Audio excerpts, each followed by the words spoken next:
Oke, minimal skripsinya. Baik, kita mulai. Kita kaget, minimal kan skripsi itu sudah disiapkan. Ternyata Pak Sigit masih perintah, tolong diambilkan dulu skripsinya di fokus. Ini fakta ya?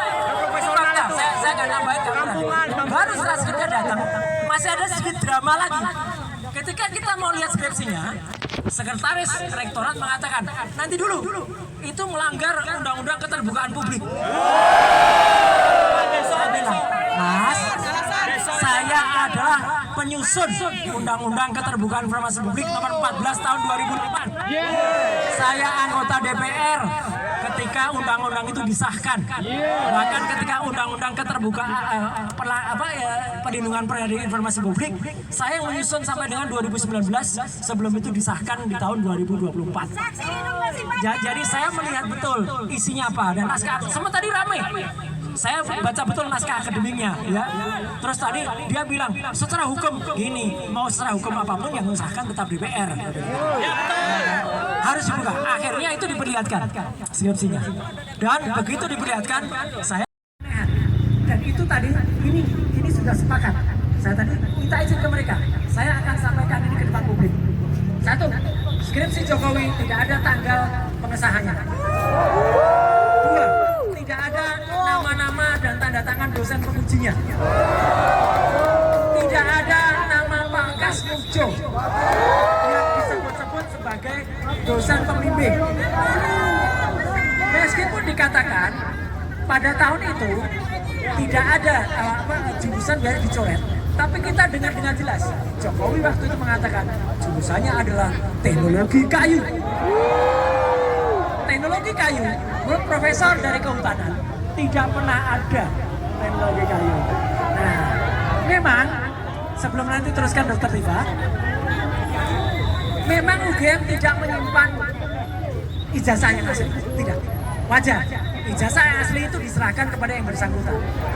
Tetapi UGM harusnya menyiapkan setidak-tidaknya adalah apakah itu lembar pengesahan atau apa yang membuktikan.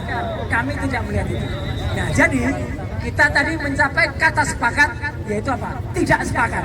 Nah, silakan Dokter Tifa.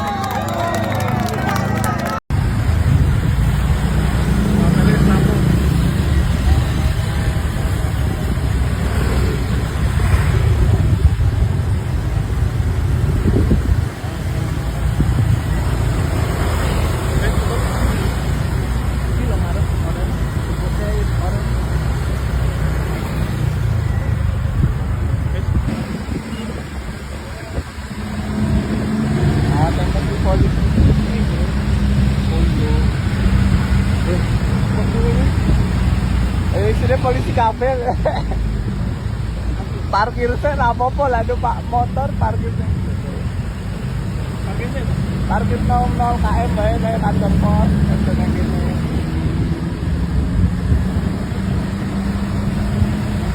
Gue tekot wawancara.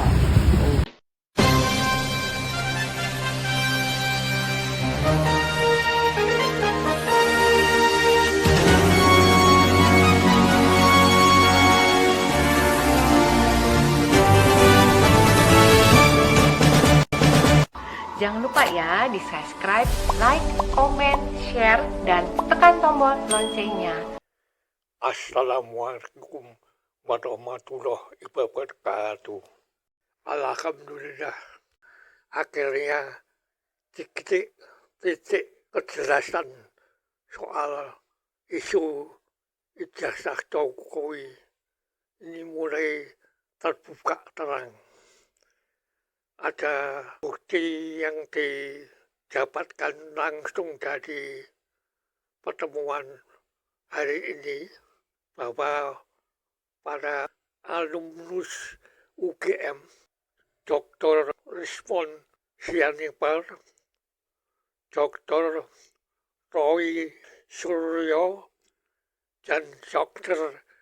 Tifa, dan beberapa aktivis yang mendatangi kampus hari ini berbondong-bondong masyarakat yang datang untuk menyaksikan pertemuan bersejarah ini akhirnya menemukan setitik fakta, data, riwayat ijazah Jokowi ini. Yaitu skripsi Jokowi yang asli, yang langsung dibuka di pertemuan antara pihak pimpinan UGM Yogyakarta dan pihak alumnus beserta para aktivis pada hari ini. Coba kita ikuti keterangan dari Dr. Tipa ini. Ya, jadi sebetulnya gini, kami itu, saya tadi bersama teman-teman itu mengajak UGM itu untuk bersikap netral. Sama-sama kita pejuang. Jadi UGM itu jangan menjadi tameng siapapun. Jangan menjadi bemper siapapun. Jadi UGM itu harus juga melihat bahwa kita ini para peneliti itu ingin menjaga marwah UGM dan menjaga marwah Indonesia. Ya, atas hal-hal yang ditanyakan oleh rakyat.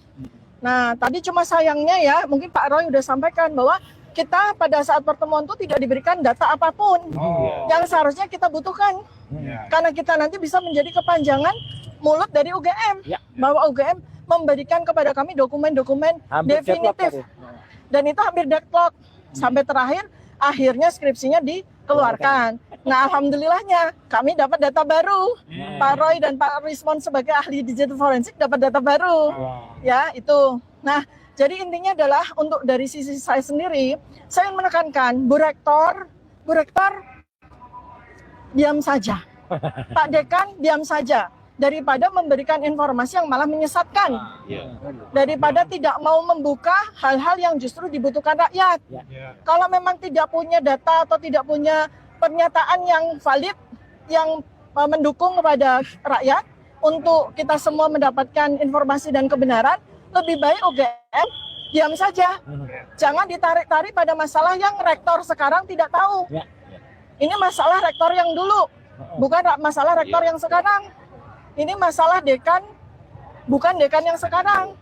Malah jadi blunder seperti yang selama ini disampaikan oleh UGM, oleh Humas UGM, ya, seperti yang foto-foto yang ternyata tidak tepat, kemudian informasi tentang fotokopi yang ternyata tidak tepat, malah jadi blunder gitu. Jadi saya mendorong UGM harusnya merangkul kami, bukan berlawanan dengan kami. Kami ini para peneliti lulusan UGM semua yang punya kredibilitas tinggi. Jadi kalau memang UGM mau bersama dengan rakyat sebagai universitas rakyat, UGM bersama dengan kami. Bukan bersama dengan orang yang sekarang ini sedang kita permasalahkan gitu. Demikian bisa saya sampaikan. Terima kasih. Tadi kan sudah sama-sama lihat begitu banyak kejanggalan dari skripsi itu ya. Kurang ini kurang itu. Menurut pengalaman Mbak Tifa, bagaimana? Ya, pertama saya mau bicara tentang ijazah. Memang kalau ijazah kita tidak bisa minta kepada UGM, karena UGM itu karena begitu seorang lulus itu kan dia memegang ijazah ya. Jadi memang bukan pada tempatnya kita meminta UGM untuk menunjukkan ijazah asli, ya kan? Tapi UGM bisa memberikan bukti ya dalam bentuk dokumen-dokumen yang lain. Misalnya transkrip nilai, kemudian KHS dan sebagainya, memang ya itu semua dokumen-dokumen yang bisa diberikan oleh UGM, dan itu tidak kami dapatkan tadi. Mengenai skripsi juga, skripsi itu menurut saya tadi sudah dengan mata kepala sendiri saya melihat skripsinya seseorang bernama Joko Widodo ya. Yaitu secara kasat mata saya bukan ahli digital forensik, tapi saya sebagai alumni UGM melihat kejanggalan tersebut. Karena secara lazim kami semua alumni UGM itu kami mendapatkan kewajiban untuk skripsi kami itu ada lembar pengesahan ya yang berisikan tidak cuma nama pembimbing skripsi atau penguji utama, tapi juga dosen-dosen penguji yang lain. Dan kami mendapatkan bukti dari satu skripsi yang lulus pada tahun yang sama. Diklaim tahun yang sama dengan Jokowi. Ya, sama-sama tahun. Nah, di situ di skripsi yang itu ada nama-nama dari dosen penguji yang lain seperti lazimnya di UGM. Nah, ini kan udah sebuah keanehan tersendiri. Dengan ketikan apa dengan print? Nah, kalau pesannya yang pembanding tadi. Kalau saya secara kasat mata ya ini mungkin diuji forensik bahwa itu semua dari depan ke belakang tuh semua ketikan semua. Kecuali Pak Jokowi ya, beda. Ya, ketikan pakai huruf yang bagus ya untuk tapi itu ketikan. bukan cetakan. Dan hurufnya juga bukan Times New Roman.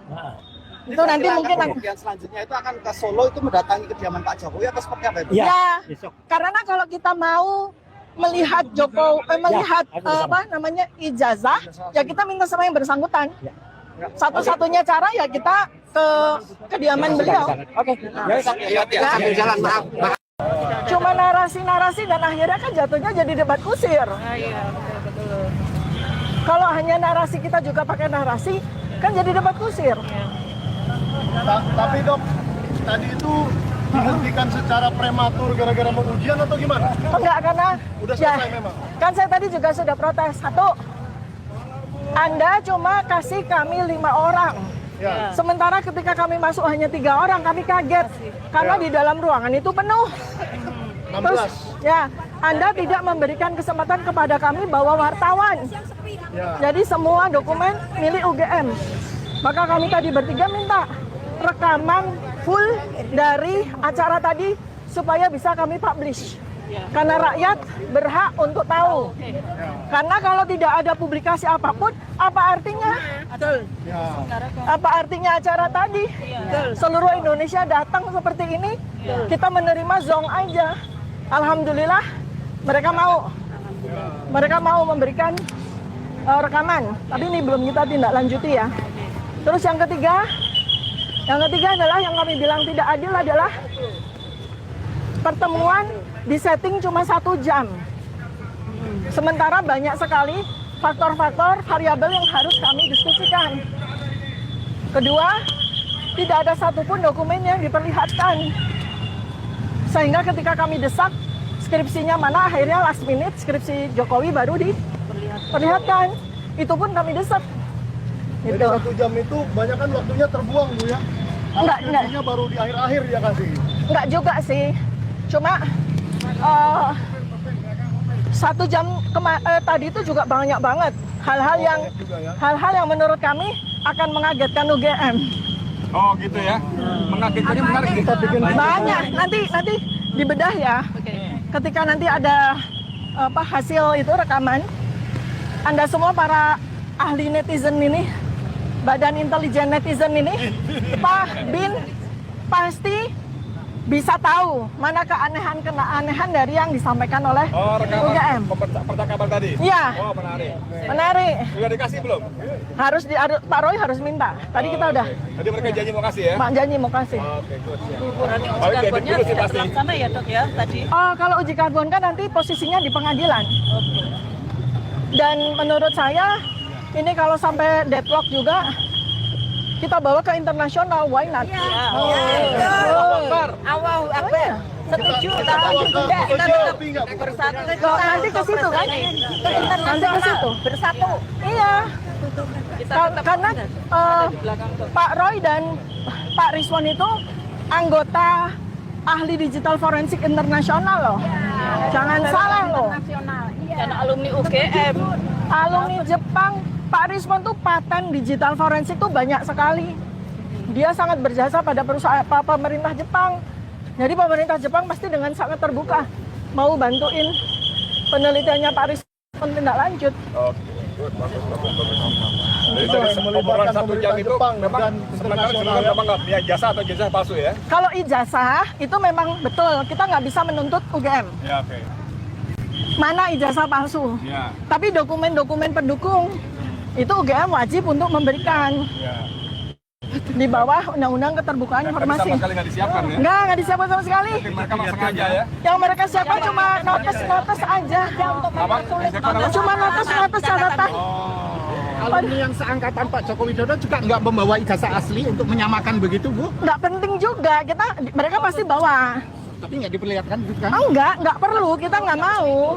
Yang kita cari, kita minta kan ijazahnya Jokowi, bukan ijazahnya orang-orang itu.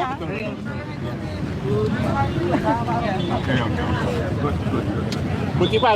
Ayo agak maju. Bu Cipa, besok akan ikut ke Solo nggak, Bu Cipa? Saya nggak.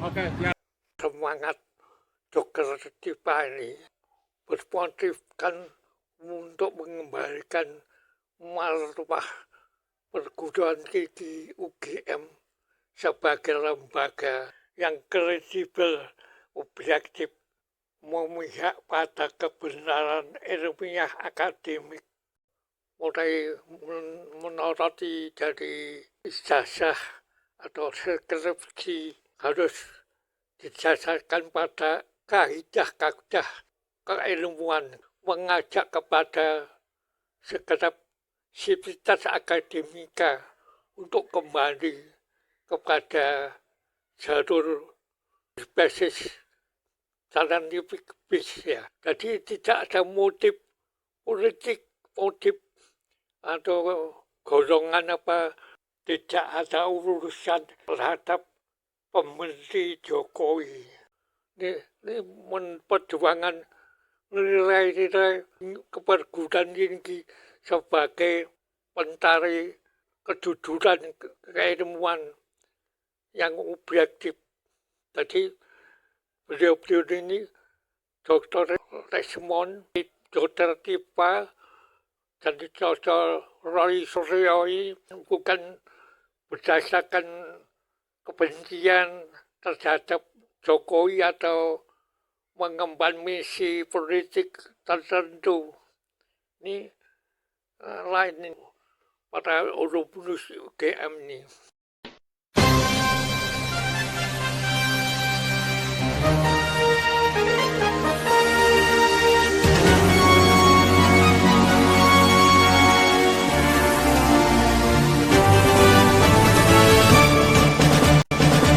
Jangan lupa ya di subscribe, like, comment, share, dan tekan tombol loncengnya.